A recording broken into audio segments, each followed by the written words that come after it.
Assalamualaikum warahmatullahi wabarakatuh. Selamat petang menjelang malam ya para pejuang cuan. Gimana nih kabar teman-teman di petang hari ini? Semoga kalian dalam keadaan sehat semua dan saya doakan sukses semua ya buat kalian. Amin. Mantap jiwa ya. Dan tetap ya kan kawan, tidak luput secangkir kopi harus selalu ada buat menemani kesempatan petang kali ini teman-teman, untuk melihat rekondisi daripada keadaan cryptocurrency yang dimana kalau kita lihat bersama bahwasanya ya masih sama saja seperti ini ya kan, belum ada perubahan yang terlalu signifikan juga. Bahkan Bitcoin ya pergerakannya di area 26.500, 26.600 gitu ya kan. Semoga saja sih nggak turun kembali gitu teman-teman. Dan kalau kita lihat altcoin ya sama seperti ini ya, belum ada perubahan terlalu signifikan karena memang Bitcoin sebagai kiblatnya juga belum ada perubahan yang terlalu signifikan. Mungkin ada satu dua aset yang mengalami lonjakan cukup signifikan ya, memang karena apa, ada news yang membuat demand masuk gila-gilaan gitu ya kan. Nah, cuman yang perlu teman-teman ketahui teman-teman, bukan hanya dari sektor kripto aja yang mengalami amburadul kayak gini teman-teman ya, karena mayoritas pemain kripto itu menyalahkan cryptocurrency dengan keadaan yang seperti ini tanpa melihat kompetitor lainnya mengalami hal serupa nggak, seperti saham ya. Saham juga mengalami ambrol gila-gilaan teman-teman kalau kita lihat di sini ya. Nah, di sini menurut Jesse Cohen ya teman-teman, di mana nilai pasar saham Amerika Serikat hampir mencapai 1 dolar triliun minggu ini karena sikap Powell yang hawkish memicu keruntuhan kecil. Ketua Fed menyerang lagi. Oke.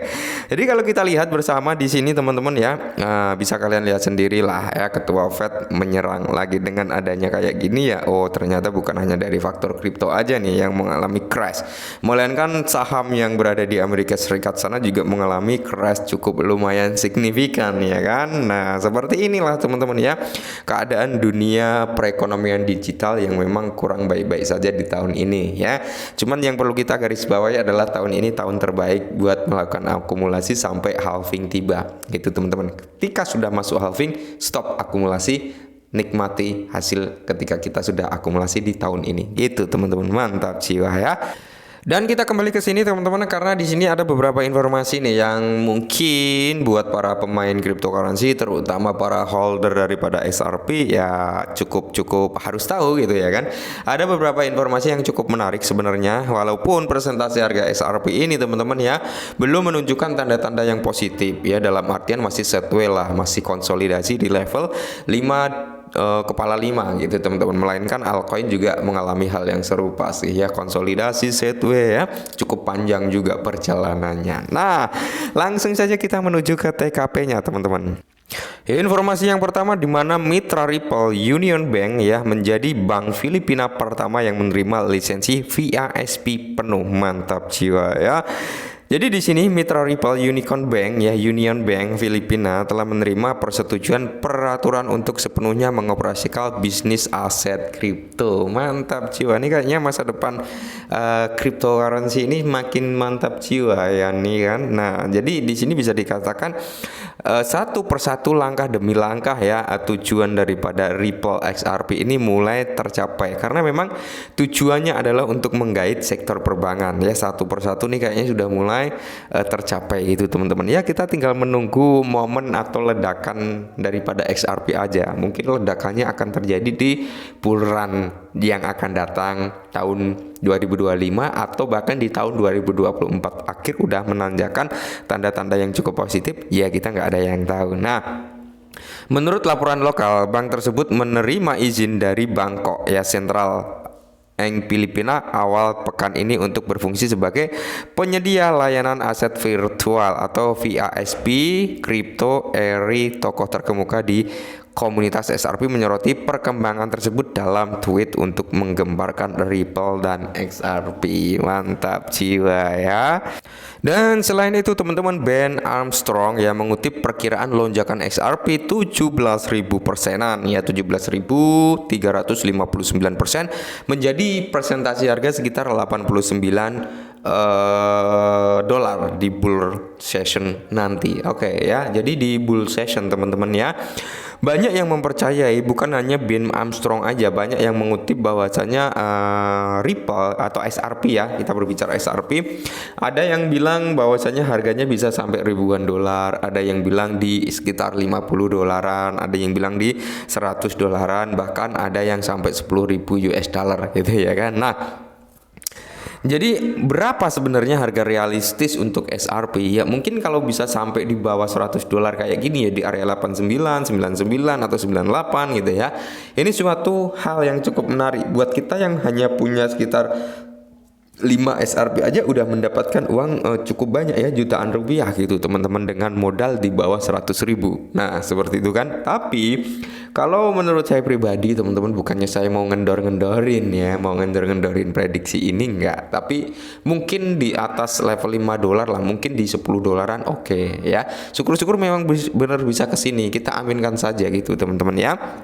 Nah, dalam video baru-baru ini, influencer kripto terkenal Ben Armstrong membahas wawasan menarik tentang masa depan SRP, di mana aset tersebut berpotensi diperdagangkan dalam 2 digit yang signifikan. Ya, mantap jiwa. Secara khusus, Armstrong menyoroti perkiraan dari seorang analis kripto terkemuka mencatat potensi SRP menuju 89 dolar dalam jangka panjang dan 1,4 dolar dalam jangka pendek. Peningkatan menjadi 89 dolar akan membutuhkan waktu lonjakan, akan membutuhkan ya lonjakan sekitar 17%-an, 17.000 persenan teman-teman ya, dari nilai SRP saat ini. Nah, jadi khususnya Armstrong mengutip analis terbaru dari Edcross yang menekankan pentingnya SRP melampaui level teknis kritis untuk keuntungan yang signifikan jangka pendek.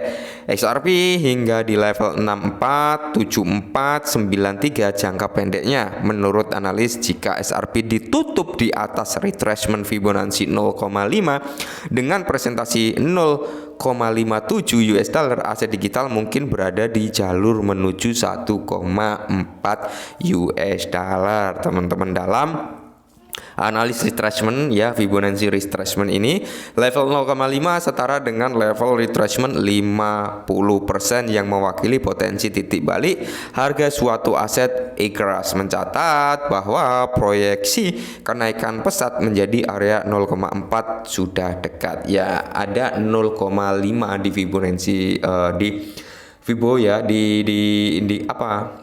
Tool Fibonacci ya teman-teman. Memang di situ kan ada itu 0,5, 0,618, 0,75 atau berapa, pokoknya ada beberapa area yang menunjukkan area penting juga. Nah, area 0,5 ini adalah equilibrium teman-teman ya, equilibrium yang dimana memang di sini ada potensi ya kan untuk melakukan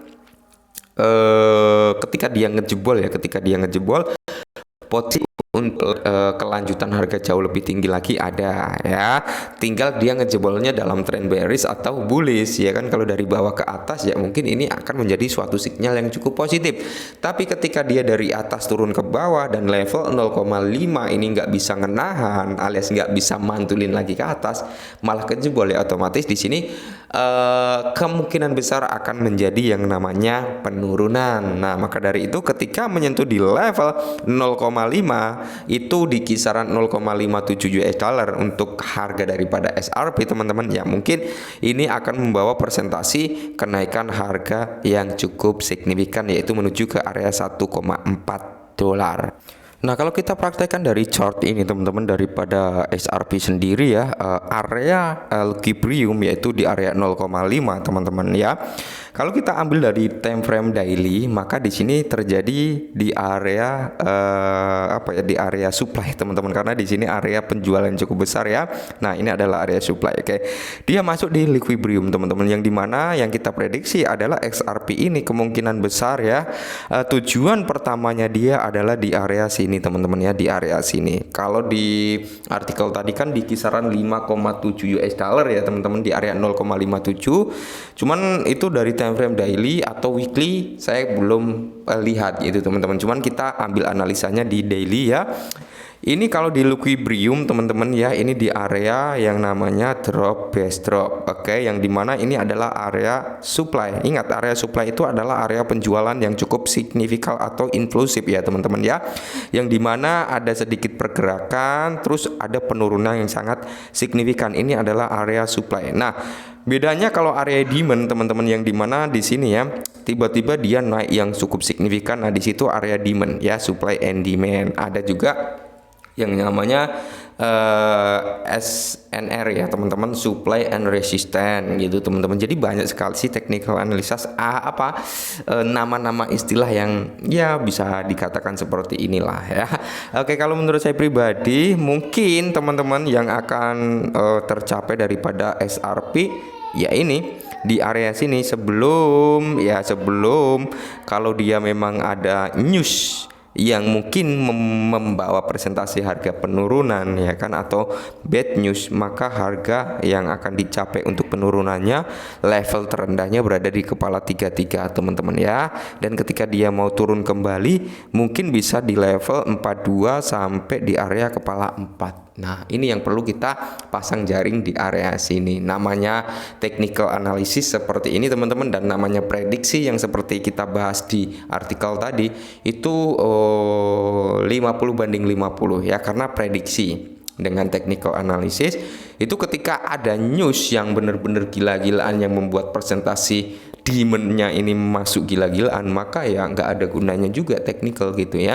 Technical analysis ini kalau saya pakai hanya mencari area support resistance ya, supply and demand juga, untuk melihat perkembangannya atau melihat area-area pantulnya yang mungkin akan dicapainya gitu. Oke, mungkin ini sedikit informasi, semoga membantu.